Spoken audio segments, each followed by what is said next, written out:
I used to believe betrayal was something loud, something that slammed doors, shattered plates, turned houses into battlegrounds.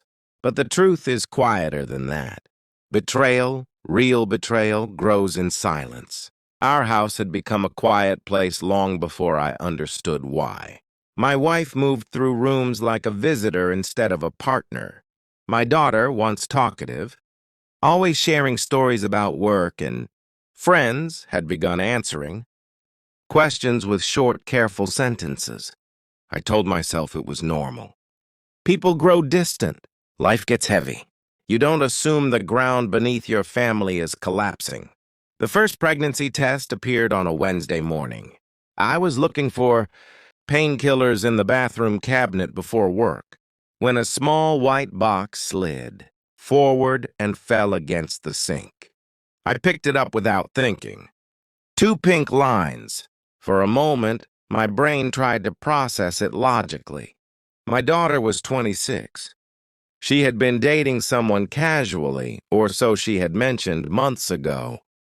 But when I placed the test back in the cabinet, I noticed something strange. There were three more behind it.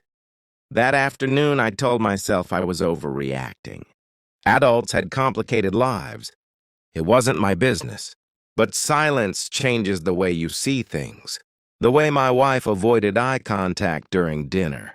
The way my daughter suddenly began leaving the house for long drives at night.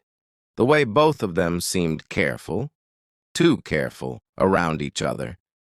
A week later, the second discovery happened by accident. My wife had left her phone on the kitchen counter while she stepped outside to take a call. The screen lit up with a message preview. The name meant nothing to me at first, but the message did. "Did you tell her yet?" When she came back inside, she saw me standing there, not touching the phone, just looking at it. Her expression froze for half a second before she turned the screen over. That was the moment something inside me shifted. Not anger, not yet, just awareness.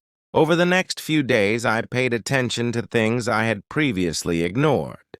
The same name appeared in my daughter's conversations, too.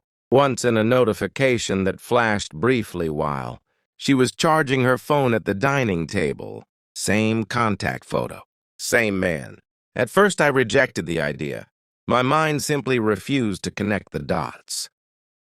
But reality doesn't ask for permission. The timelines didn't lie. The secrecy didn't lie. The shared tension between them didn't lie. The man who had been quietly orbiting our family, introduced months earlier as someone helping my daughter with a business project, was involved with both of them. And both of them were pregnant. The realization didn't explode.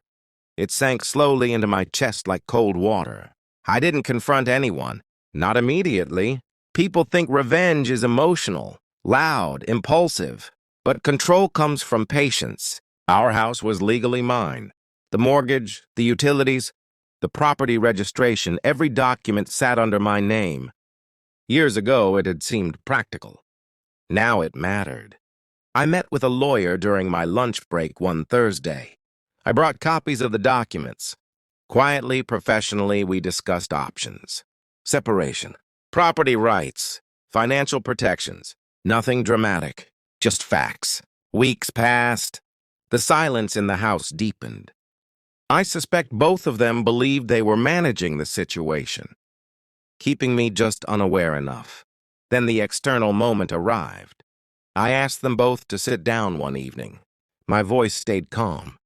"I've arranged a meeting tomorrow," I said, "with a legal advisor." My daughter looked confused.